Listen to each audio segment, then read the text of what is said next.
This is Fam Electric Ghost, and we're live on the air with Judy Morley, Dr. Judy Morley, speaker, author, change agent, and we're going to talk to her today. Welcome to the Fam Electric Ghost podcast. How you doing tonight? Thank you. I'm doing well. Well, we want to let people know, if you see that icon up there, that we are a featured podcast on Newsly. They sponsor the podcast, and if you use the coupon code GHOST, you can get 1 month free premium subscription. That's an audio only platform. So you can check that out. We'll be on there later tonight. If you want to hear the audio only on the go, you can listen to that. And the other thing that we want to let people know is we're actually at episode 1014 with this episode, tracking out on Apple Podcasts since 2016. And we just want to also let people know that we have your Amazon.com book. That's your book, right? The title? Master Yes. Conflict Without Being a Bitch Yes. ebook. And that you'll be able to click through on that and go right to Amazon. Right now, it's just the words, but when we're published, you'll be able to every platform that's a URL that's clickable. So Awesome. that'll allow people to check that out. And then also today, what we're going to talk about is we're going to get into building a culture of optimism. So that's the focus, and then we'll just have a natural chat. So maybe tell people, the folks in the audience, a little bit about yourself, get your background as a doctor, a speaker, author, or change agent. Maybe you can start there. Sure. So I've been a professional speaker and coach since 2002. So plenty of time. Before that, I was, of all things, a history professor. So I loved teaching history, and what I loved about history was that you get to see how humans deal with all sorts of different issues historically. And when you look at it in history, you don't have the politics of today. You don't have the politics of, that was a good situation, that was a bad situation, I like that person, I hate that person. You just have the historical context. And so that gave me a lot of insight into how humans deal with life and deal with things. And so anyway, that's what led me to be a coach. And my goal in life is to just help people really live their best life. So I focused on things like mastering conflict, as my book title says, but also things like overcoming adversity. I myself am a 25-year cancer survivor. So overcoming adversity, navigating change, managing conflict, things like that. So I think that those are the things that trip people up. And Yeah, it's important it's to learn them. definitely, and from my background, I mean, I had when I was 27, I had a level 3 sarcoma, and Oh, goodness. and I'm 56 now, and I survived it. I got through it, and it really changed my life. It was like my crucible moment. And Yeah. before the cancer, I was frightened of public speaking. I would never be in front of the mic doing anything.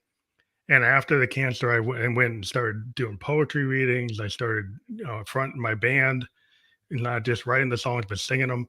And I just changed my perspective. I went overseas, lived in Japan.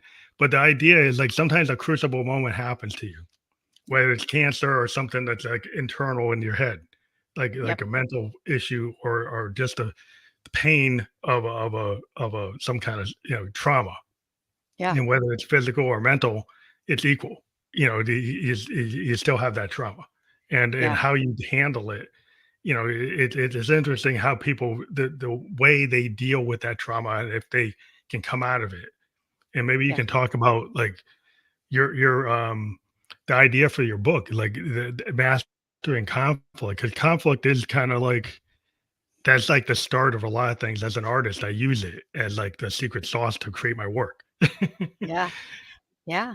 Yeah. I'm really glad you said that, because so many people think conflict is a 4-letter word. Obviously it's not, it's 8. But anyway, people think it's such a bad word because they fear it. We fear conflict, and nobody realizes that without that tension of conflict, nothing grows, nothing changes. No good story happens without conflict. You know that as an Yeah, artist, right? yeah. Nothing happens without conflict. But we're so taught, I think we're just acculturated into thinking that conflict is something that has to be negative, because we aren't taught how to handle it well. So the way we have been conditioned to handle conflict is to get angry, to blame, to point the finger outwards. And it's those emotional reactions that really create the problem, not the conflict itself.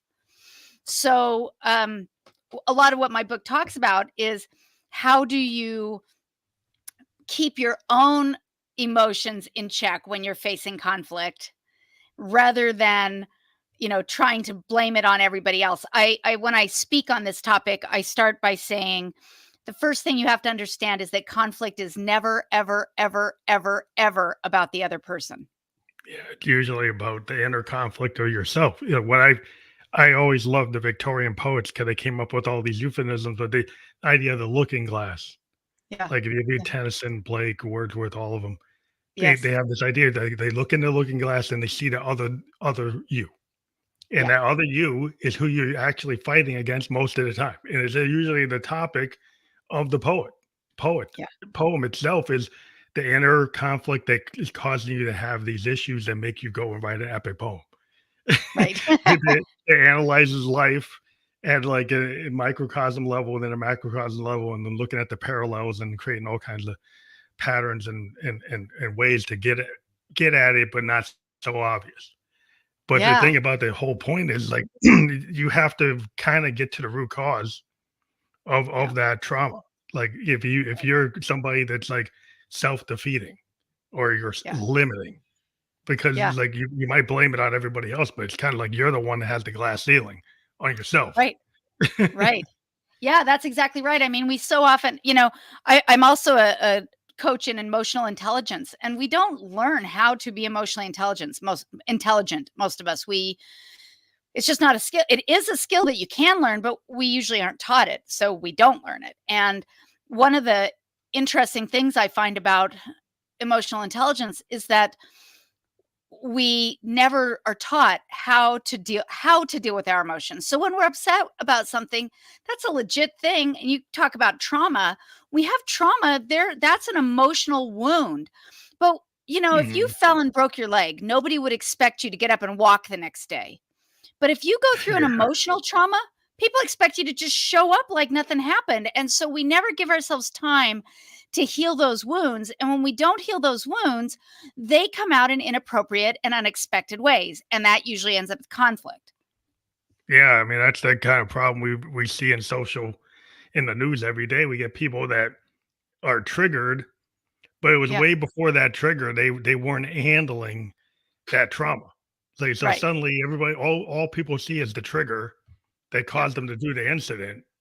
But Right. behind everything, there's always a whole path of Yeah. all these things that didn't get resolved because they didn't go to the therapist. They didn't talk it out. They just built it up until they explode. Right. Because Yeah. nobody tells you, like, it's not just math, arithmetic, reading. There's like, how do you act in a civil society? How do you have empathy? How do you have sympathy? How do you have Yeah. sympathy for yourself? And not just, Yeah. and nobody teaches you these things. They say, oh, suck it up. You talk to your grandpa, and they Exactly. say, suck it up. Don't worry about it. You're push, you don't you're like, well, are you going to be a man or are you going to do it? Like, it's like you get to talk to the older generation, they just tell you, like, oh, just push all that down. Like, Yeah. that's Yeah. going, like, grandpa, that really worked for you? Yeah, yeah, yeah. Right. Or don't be a baby. Well, and one of the things in the title of my book, obviously I gear it more toward women, just you can tell by the title, although we all struggle with conflict, but women in particular, because women have such a stigma about being called a bitch. And Mm, when women have shown up especially in the workplace, as just strong, yeah, driven professionals, we have this social idea that women are supposed to be soft and nurturing and cuddly and that's thing, and many women struggle to reconcile being soft, feminine, cuddly, nurturing, all those things with being powerful and direct yeah, and getting the things they need out of life rather than sacrificing for everyone else. And so the way that tension within them frequently does come out, like you said, it's like bottled up.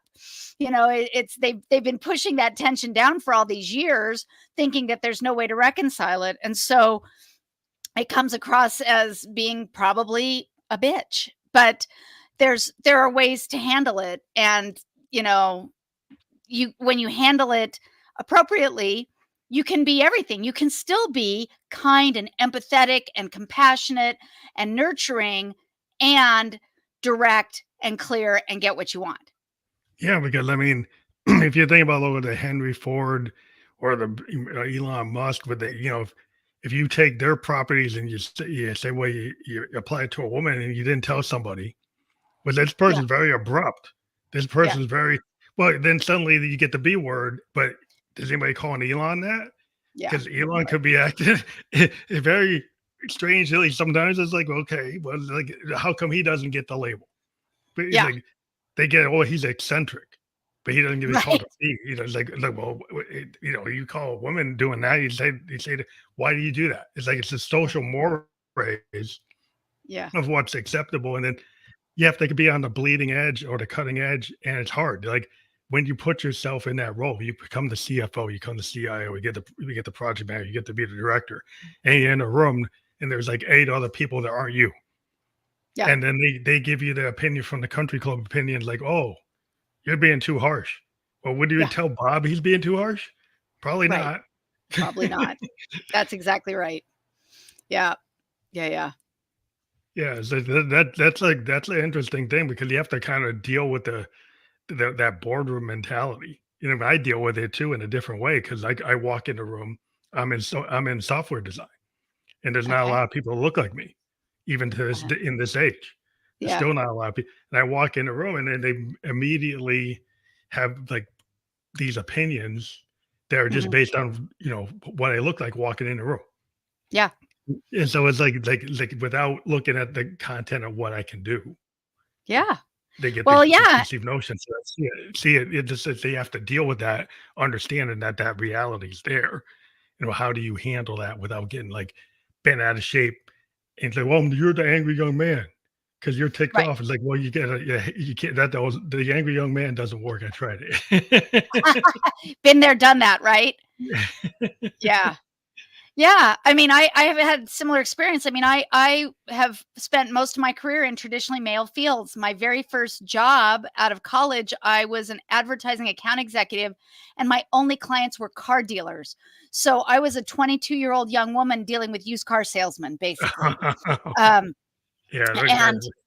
and then before I was 30, well, at 37, I got a PhD and was a college professor. And you don't think of a college professor, maybe today a little more, but you don't generally think of a college professor as a 37-year-old woman. You think of a college professor as, the old guy with the tweed blazer and the And the patches on his beard. sleeves. Yeah, and the Yeah, beard, and got a hat and smoking a cigar, like, exactly. I Yeah. got And tenure, I can say what I want.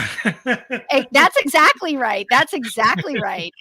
So yeah, so I was frequently accused of being a bitch, and I had to figure out, like, was that going to bother me? And that's one of the things I say in my book. I say, I have these 5 strategies I want to give you that will allow you to get what you want, because the subtitle of my book is Get Results Without Losing Your Cool.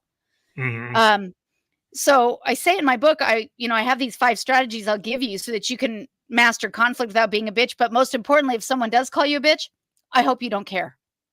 Yeah. You know, It's usually about them. It's about them.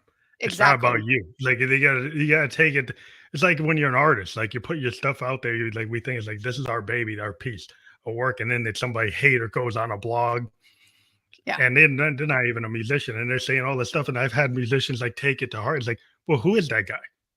Yeah. Like, that guy's not even a musician, and he's Right. gonna go up and down on you, and you're gonna listen take that to heart for the next 2 weeks. It's like, he doesn't know what he's talking about. Right. He's just doing that to get because the negative feedback gets a lot of numbers. Yeah. So he's just trying to get the numbers on his traffic. It's like you just keep on doing what you're doing and don't let it roll. Because, Right. like, yeah, there's a bunch of other people that dig it. But you're spending Yeah. all this time because the other person doesn't dig it. It's like, well, who cares? There's Right. a bunch of other people that dig it. So just keep on going. Right. Yeah. And I think social media, has just made that amplified. It used to be, if you were an artist and you got a bad review, it showed up one day in, one publication. Now it's everywhere, right? Yeah, it goes like it gets cascades. But then they have different opinions. You get different editors that have different opinions. Yeah. and they don't always give the same opinion. So one place, Pitchfork will say this, Spin will say that, Rolling Stone Yeah. says this. It's like they all say different things. It's like so. It's like it's like one place is like, oh, you're a hero. The next place, oh, Right. you're done. It's like, well, Right. like who do you care about?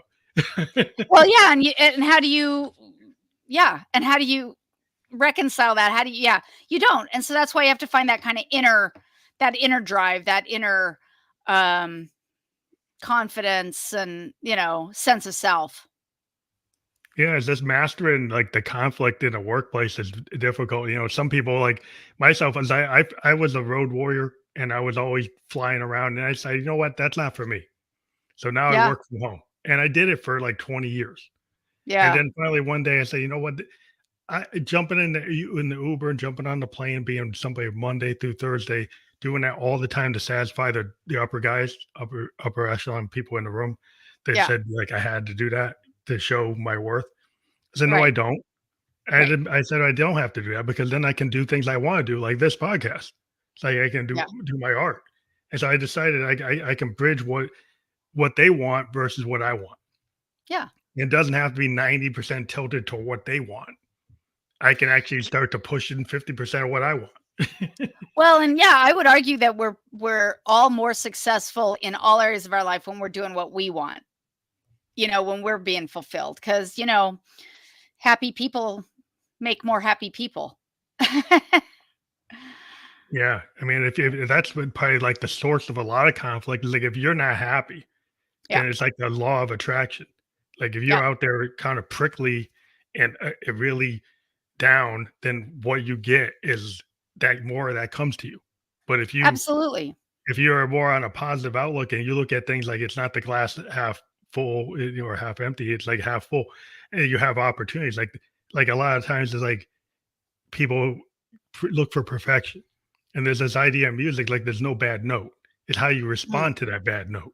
If you Mm. take that bad note and nobody knows you actually played it, then you have found a way to actually handle that in the present time, rather than Yeah. saying, "Oh, I messed Yeah. up. Let's start again." Yeah. It's how you recover from that moment. Yeah. It says about how you can handle things. Right. Yeah. Yeah. And that goes to, your theme of building a culture of optimism. I mean, I love that you mentioned the law of attraction, because the more optimistic you are, the more optimistic people you draw to you. And the only thing that I caution about is what I call a spiritual bypass. When we go through something, we have to deal with it. We can't just cover it over and say, oh, I'm fine, like we were talking about earlier, you Mhm. know? So you've got to be optimistic at the same time that you are realistic about something you have to deal with. Yeah, Um, you learn your lessons learned. Like, if you y- don't learn from your lesson, if you don't learn from the mistake, and you yeah, act like, well, you never hit it or right. it didn't happen, it's like not that it didn't happen, it's like how you address it's like life lessons. Because Yeah, the way you get to the next level is like you build up on all the things you've ever done. And you yeah, can look at them as mistakes or you can look at them as steps on the ladder. right. 'Cause if you look at steps on the ladder, it's just getting you to the next thing. And it's, yeah, not that you don't look at it and say, maybe I could have done this better, but I'm not going to obsess about it. But I'm Right. going to say I could have done option A, B, C, Yeah. and maybe I would have different outcomes. Well, and Right. I like to I like to quote um this thing called the Stockdale paradox. And it's named after guy Admiral James Stockdale. He was the highest ranking POW in the Vietnam War.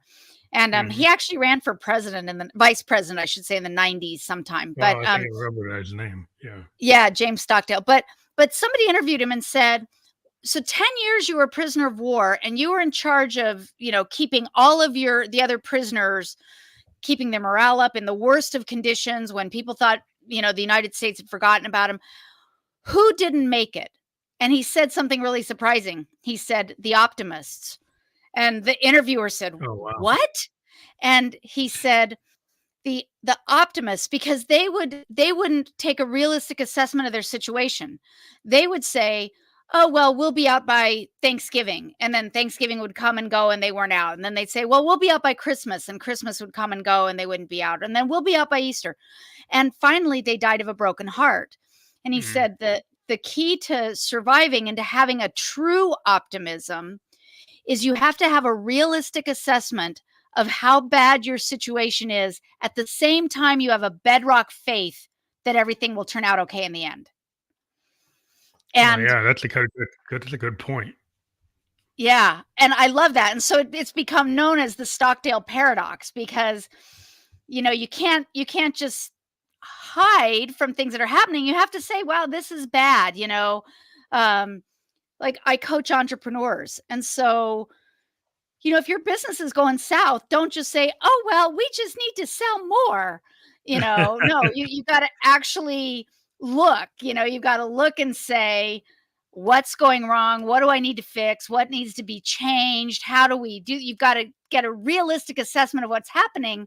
At the same time, you absolutely believe that your business is going to succeed, you know? Yeah, so it's not all faith. It's like you have a left and right brain for a reason, right? Like Right. there's a balance. So the part of it's faith, part of it's belief in yourself, but part of it is actually looking at, like you say, like the numbers. Yeah. If The those reality. numbers are, yeah, those numbers are the reality of the situation. Is like, if thing is not working, and you don't have a way to make it work, then you've got to come up with a different plan. You got to Right. come up with a different option. You have to change lanes or change something about it. And Yeah. if you don't have the courage to actually address that's where the problem is. Like, if you don't deal with something that in head on, Yeah. then it just builds up, and they usually take you out. If, like you said, they Well, turned to optimists, they died of a broken heart. Because they yeah, weren't dealing and with looking at it reality. realistically isn't being pessimistic.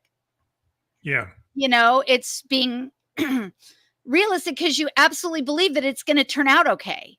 It's Mhm. just looking at the situation. Yeah. Yeah, that's a hard thing for some people because they kind of fairy tale thing versus reality. Like, they got this Yeah. idea, they get into a relationship, and they're like, well, my soulmate's gonna fix me. But that's Yeah. actually not the real deal. It's like you guys, it's like this, it's like there's this idealized version of what they think it is, and then and then there is what it is. Yeah. And it's like, Yeah. if you don't handle like what it is, and you think, like, you don't make the steps to make it what you want it to be, it's just not Yeah. gonna be, magic isn't gonna happen Yeah. without work. Like, yeah, incremental, something that you can actually do is more Yeah. realistic than the fantasy that suddenly magically it's gonna happen. Yeah. Well, and nobody out there is going to fix me except me. Right. Yeah, yeah, that's a problem. Because some Yeah. people are looking for the fix. I mean, they go to the doctor looking for the fix, they go to the therapist looking for the fix, they go for the coach looking to the fix, and a lot of it is like 90% of what has to get done is on you, and the 10% comes from the coach tells you, like, here's a path, but you have to follow the path, and Right. you have to find a path that you actually are going to agree to do probably for the rest of your life, certain things to get you on the right direction. Because the quick Yeah. fix is a fad, and if it's not sustainable, it's not going to work. Yeah. It's back to what you said earlier about the Victorian poets and the mirrors. It's the Yeah, mirror. Yeah. it's hard Yeah. because people don't like to look at that mirror. They get the refractions back, and they're like, Yeah. that's ugly." Yeah. They be like, "You know Right. what? It's nothing's perfect." Yeah. It's like, I see in art today, people try to make something perfect, and I'm a Mm, big fan of the happy accident, or just mm. taking the earlier take. Instead of doing 100 takes of a thing, take the third or fourth take, because that's closer to the truth of what I was originally writing. By the time I get Yeah. to take 99, then I've diluted everything I was doing because I got scared of it and I started taking everything out. Hmm. That's interesting. That's interesting. I think a lot of Yeah. people do that. They edit themselves to the point where they're not even, it's not like the real version. It's like this Yeah. masked version. Yeah. Well, yeah. So because we do get so afraid of public opinion and well, and like I said, social media, you know. So yeah. So, what tips do you think people can resolve like a dispute quickly and effectively Well, what are some of the steps to doing that? Everybody's always looking for something that's quick and effective, but it's probably still a long-term strategy. But Well, it is. I mean, we've really talked about the basic thing. The one tip, the biggest tip I give people is make sure you aren't bringing the conflict. Make sure you mm, aren't the source of conflict. So to what we said, if you're upset waiting to happen, if you're a trigger waiting to be pulled, you're not going to be effective in mastering conflict because everything's going to set you off. So you've got to really take care of yourself first. That's probably one of the biggest tips.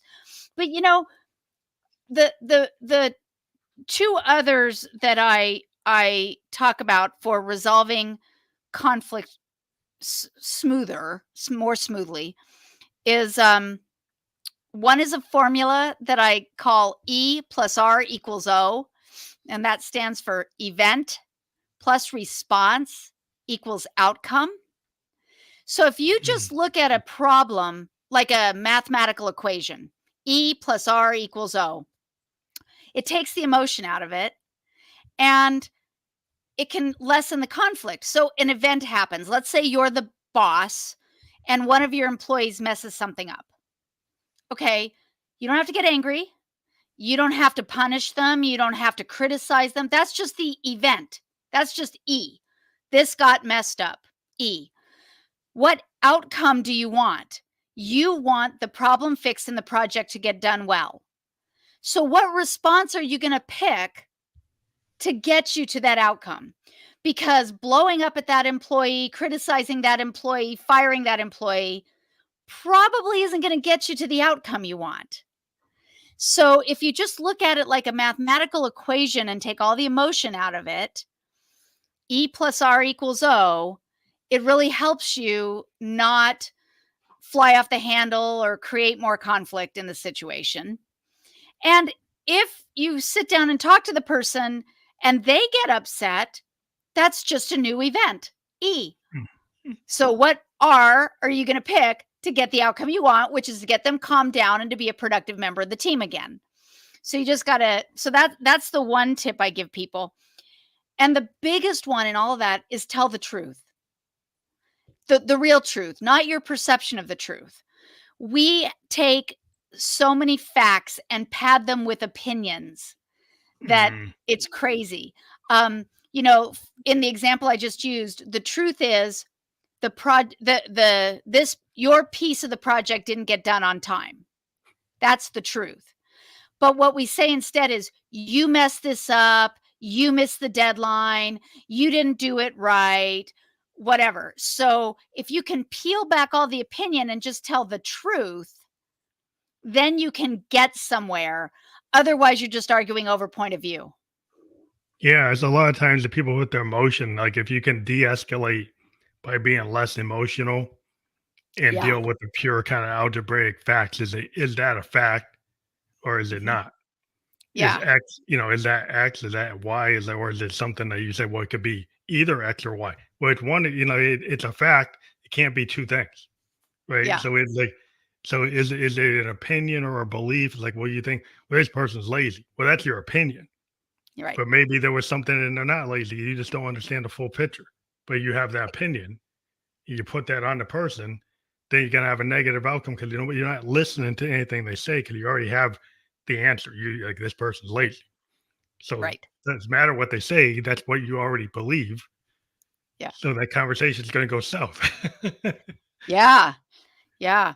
There's a quote by Donald Rumsfeld, who was the Secretary of, I think, Defense under Ronald Reagan. And he says, everyone's entitled to their own opinion, but they're not entitled to their own set of facts.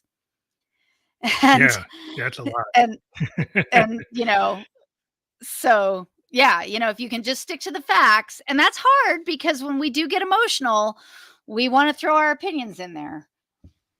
Also, sometimes you gotta know when you need some help, right? Sometimes you need assistance trying to understand something because like you're so into it that you can't see it because you're too involved. So you need like a arbitrator Yeah. to come in and say what's really going on right? So is that some kind of is that like a real thing in business where you bring in? I know there's arbitration for certain things, like legally Sure. they do things, but in certain situations, or is that something you should try to do yourself? Well, I always think that having an impartial third party can help if before things start to escalate. You sometimes it's not practical to do that in every situation. You just have to talk to a colleague about, why didn't I get that email? You can't, obviously it's not practical, but if things start to escalate, yeah, it's always great to have an impartial third party because we aren't very good at recognizing our own emotions, or even when we cross the line from fact to opinion. We're just not Mm. good at that. Yeah, yeah, it's a hard thing because people are so invested in their point Mhm. of view, and Yep. some people they think their point of view is the truth. Right. So if their point of view is the truth, well, then you're gonna that's a hard fight because like they're not gonna take any other varying point of view. And when you're in any organization, the human beings, I think they all have their own ideas. But Yeah, and oh, people are more invested in their point of view. Some are more invested than others. I mean, there are personality assessments that you can take that tell you how flexible, how rigid you are in your opinions. But if you're, working with someone, I have a business partner who's incredibly stuck to his point of view, just stuck. And so everything is opinion and it's usually negative. And when I say, well, not necessarily, it's an argument. And, yeah, it's um so people are just they're all over the spectrum. So you just, the best thing you can do is make sure that you don't let that affect your own outlook, your own point of view, and keep going back to the facts. it's also good to make a good assessment of like what kind like if you're in an organization and you start to make an assessment like what type of personalities are in this room. Yeah. Right. So if you actually like try to do it without trying to put too much of an emotional point of view, but like a realistic point of view, like what type of person is this? Is this the person that's like is very rigid and he's Yeah. like you're not going to say something negative. It's like other than they're very rigid, and Yeah. I probably don't have a lot of leeway with this person, but maybe they think this other person they have a high opinion of. If I can get this other person to say it, I don't have to say it. They respect this person more than me, and I get them to say it, and then I can get it done. So it's kind of like Yeah. you're playing chess, you're not Yeah. playing checkers. Exactly. No, that's exactly right. That's exactly right. So Yeah. is that like a skill to like to master conflict? Is like read the room, read the Yeah, I people in I the talk room. about yeah, I talk about anticipating events, and that's part of it. Is like if you know that you're in a project or in a meeting with two people that don't get along, well, then don't assign them to the same project. Or if you know that there are two people, like you said, where if one of them says that the other one's always going to believe it, well, use that to your advantage because that can help stop conflict before it starts. If there's someone that every time they open their mouth, everybody else in the room cringes, don't have them present the big idea.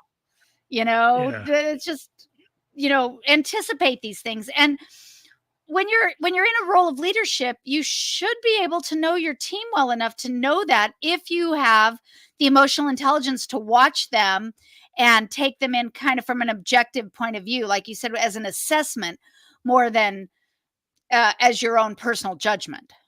yeah. That's that kind of emotional intelligence is like it's not always taught. And there's No. like if you're consulting with like people in that suite, if you go in as a consultant, you're like, I can see that this leader lacks like emotional intelligence. It's like, well, how can I Yeah. get them to build that up? Like, Yeah. is there any training that we can give to this person to get them in a better spot, or we have to live with where they are? Yeah, unfortunately, when you're talking about going up into the C-suite, sometimes you have to live with where you are. But the good thing about that is that it really helps your emotional intelligence having to work with a leader who doesn't have any because you really got to step up your game to, be able to survive in that Environment. context. Yeah, Yeah. 'cause sometimes it's like there's no change in it. Like, so but you can adjust you, Yeah. and you can adjust your point of view. So if you know you're not going to be headbutting against it, Yeah. you change, like, it's like, well, I'm gonna be like water, like Bruce Lee. Like, I'm gonna figure out how to do it, but like he's not gonna perceive I'm doing it, but I'm gonna Yeah. do it in an elegant way. So it's how you approach things to like, it's okay. A lot of times I deal with stuff like on project to project. I'm a consultant, I get to the next thing. I kind of say, well, I don't own this thing. This company owns this idea. I'm trying to help them, Right. but I'm not gonna take it personal if they Yeah. decide not to take every, like, I'm giving them advice, I give them options, they take option 1, 2, 3, or they Yeah. go to another consultant, take option something else, and like, Yeah. well, they didn't take it. I'm not going to get, if you take it to heart and get all bent out of shape. Sometimes you have to deal with the events as they are, and then learn how to Yeah. handle them and not like stress. Yeah. Because stress is so much stress today. Like, how do you find a way to decompress, shake it off, figure it out? Is that Yeah. that part of the thing, is figuring out how to handle stress. Yeah. That is a huge part of emotional intelligence and a huge part of mastering conflict, because nobody nobody is at their best when they're stressed out. And it's like compounding things. If you're already stressed out by things in your home, or other areas of your life, and then there's something that happens at work, you're not going to handle it well. Mhm. That's human nature. That's not a personal failing. That's just kind of what is. They say in 12 step, in Alcoholics Anonymous and other 12-step things, they say that you're more likely, if you quit drinking, you're more likely to start again. And they use the acronym HALT if you're hungry, angry, lonely, or tired. Mhm. And I would say the same thing about conflict. You're more likely to bring on a conflict if you're hungry, angry, lonely, tired. So take care of yourself first. Don't, Yeah. don't let yourself get so depleted, so burned out, so tired. Part of when I had cancer, what, 20, I guess it was 25 years ago, coming up on the end of it was 25. My last chemo was December 1st, 1998. So I'm coming up on 25 years of being done. But at the time, my life was insane. I had a 3-year-old daughter. I was married, living in a suburb of Denver, Colorado, but I was getting my Ph.D. in New Mexico. I was Wow. commuting every day, every week to New Mexico, staying there 3 nights a week, coming home, being the perfect wife, the perfect mother, the perfect hostess, the perfect everything on the weekends, and then going back and being the perfect graduate student.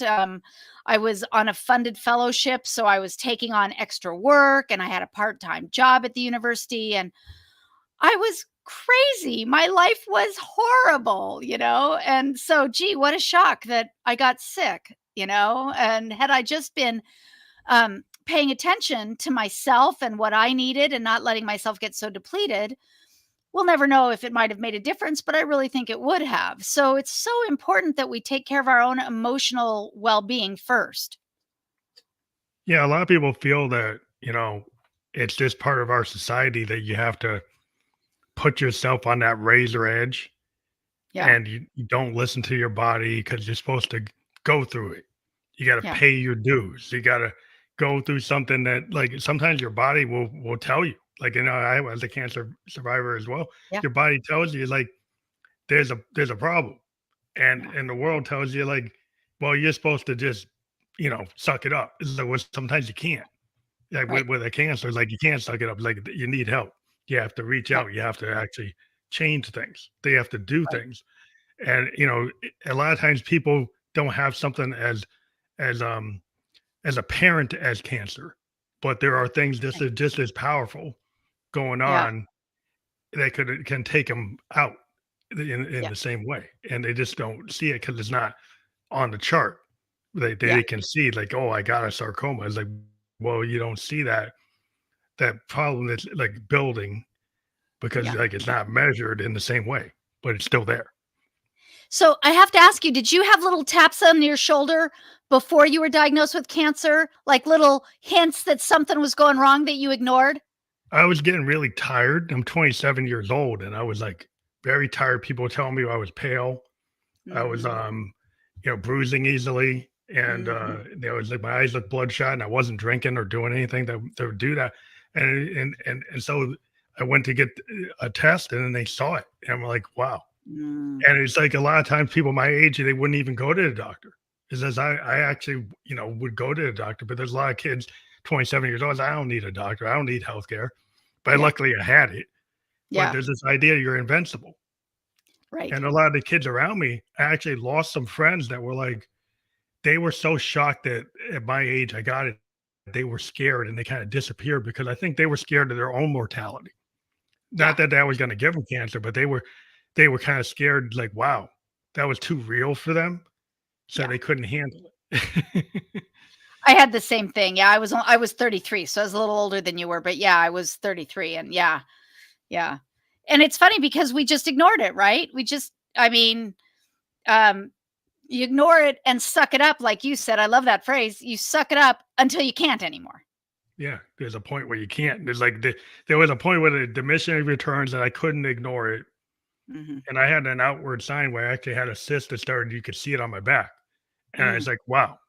So I was lucky because if that had not been, I was feeling bad, and I went to see, and then they actually found the outward example. But there's a lot of sarcomas that are internal, Mm. and they kill people because they don't see it. Yeah. They feel the bad, like I felt it, but then Mhm. they could see it too. And so then that Yeah. was the thing that probably saved me is the fact that you could see it. But there's a lot of cases my doctor told me, it's like, well, people, if that's internal, you don't see it and then people don't report it until it's too late. And isn't that funny that we have to be able to see it? That just the fact that we don't feel well isn't enough. Yeah. I mean, that's the part of it. It's very dangerous when you get the blood cancers and other cancers that you can't see, you Yeah. know, and just 'cause it's just as real, it's still there. But, Right.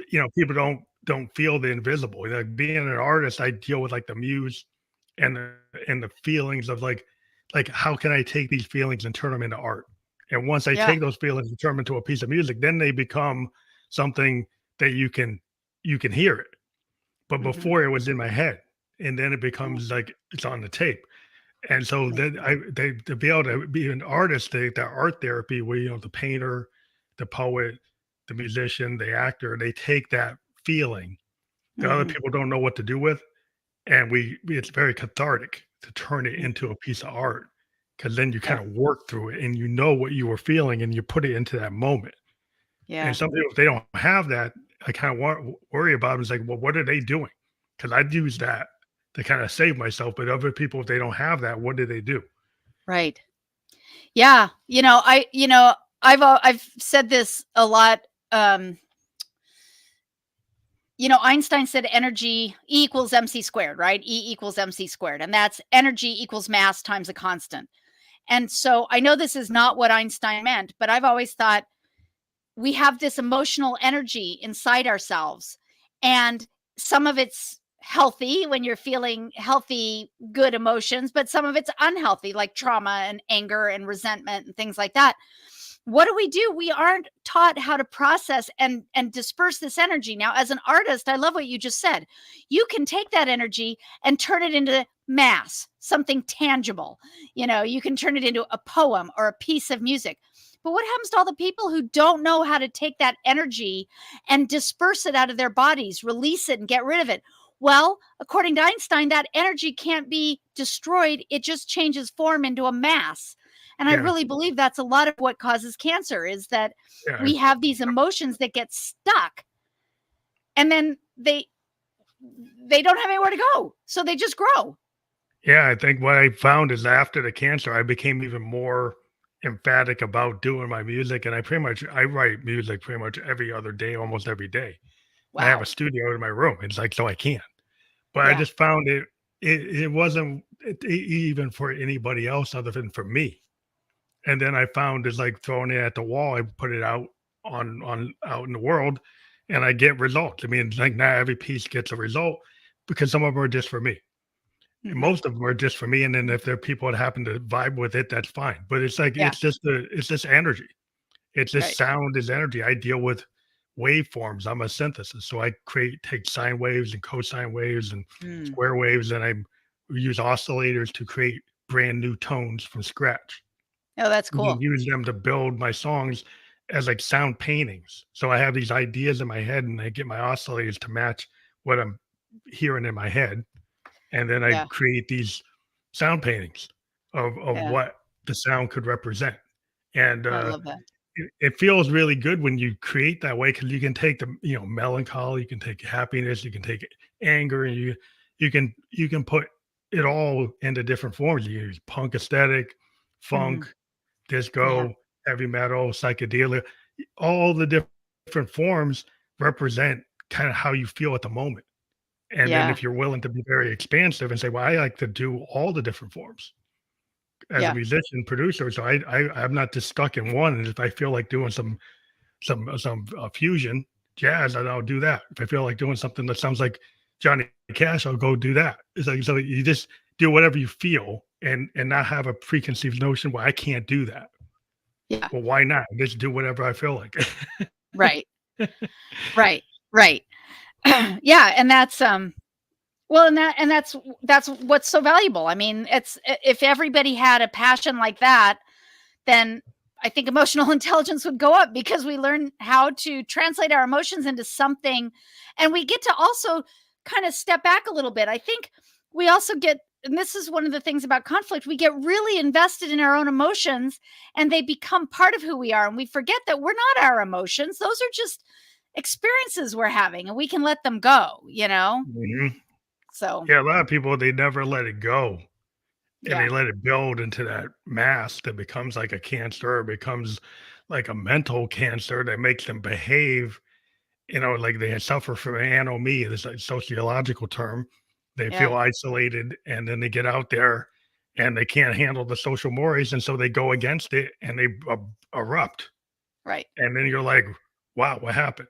Well, yeah, Yeah, because they're afflicted with anomie.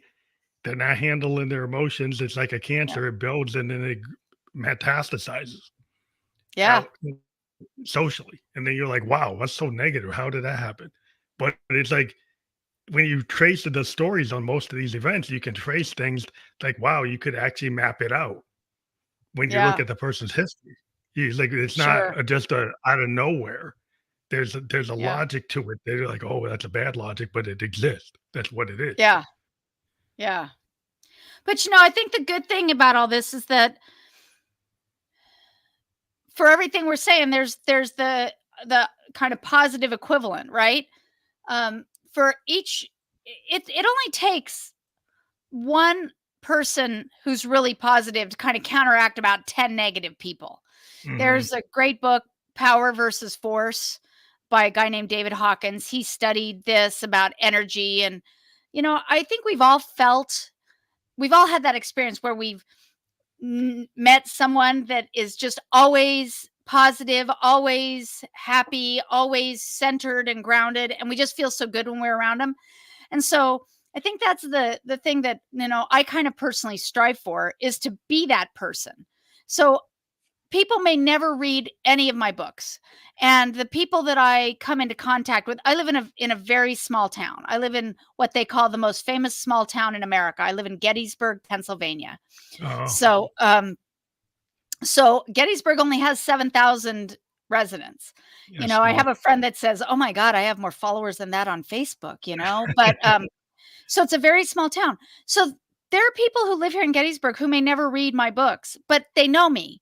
So hopefully just by knowing me, they know that there's hope, that there's faith, that you can be positive, that like I can't my words may not impact people, but hopefully just showing up Yeah. impacts people, I believe, and yeah, when you put your work out there, and because of the way the world is, like you're in Gettysburg, but you put it out, it gets on the web, it gets to all over the world, yeah, and that's the whole purpose. This podcast is like we can reach a lot of different areas of yeah, people that would have never heard a creator or heard their ideas or know about yeah, their book or know about their service.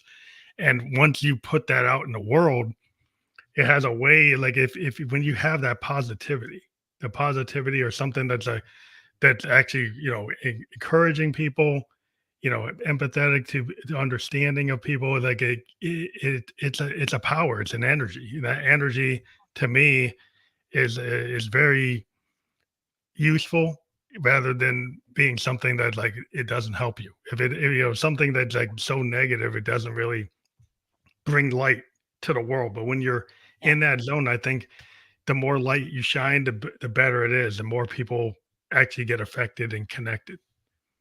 Yeah. And don't we need more light in the world right now? Oh yeah, we Yeah. definitely need to hear voices. We need to hear what everybody has to say, and give them people a platform that are reasonable. That are reasonable people that want to get out in the public square and say something that's going to help another human being, Yeah. not to totally like blame another human being. Like, well, why don't we just say we're all human, we all have wants and needs, and we all can, it could be suffering, and we could do better Yeah. if we listen. You know, Yeah.